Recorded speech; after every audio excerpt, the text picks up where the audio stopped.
Гэрээ төгчүүлдэг болонгийн маань хамгийн сүүлийн дугаар татамын хариул. Энэ удаа хэдүүлээ миний хамгийн их анхаарлаа өгч тогтжуулсан өрөөтэй танилцах болно. Энэ удаа ариун цэврийн өрөө. Тийм ээ, ариун цэврийн өрөө.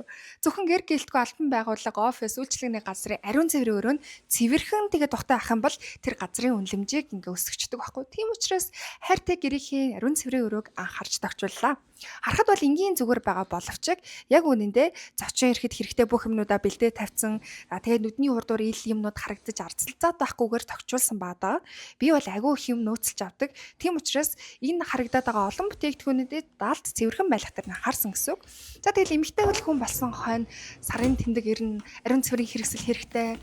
Тэр болгоноо би бол нэг доор хойж 3-4 сараар нөөцлөд авчдаг. Энэ брэнд нь болохоор Soft Hugs гэдэг шинэ брэнд байгаа. Та намайг мэдэн штэ бүр амар харшлаасаа болоод бүр ингээд зовж шаналж байгаа хүн. Энэ брэнд болохоор энэ харшлыг маань сэдрэхгүй, дөөхгүй, тэр цав нь барьсанд хүрэлцэж тэгээ захнуулахгүй их зүгээр байгаа. Тэгээ ер нь бол эмэгтэй хүн чинь сар болгоно нэг юм асуудлуудыг ард даврын дээшээ доошоо өөрчлөлтийн араас гарч ирдэг. Тэгэхээр эмэгтэйчүүдэд хайрлцгаая. Ариун цэврийн өрөөгөө тухтай ойлгоцгаая. За тэгээ баярлалаа баяртай.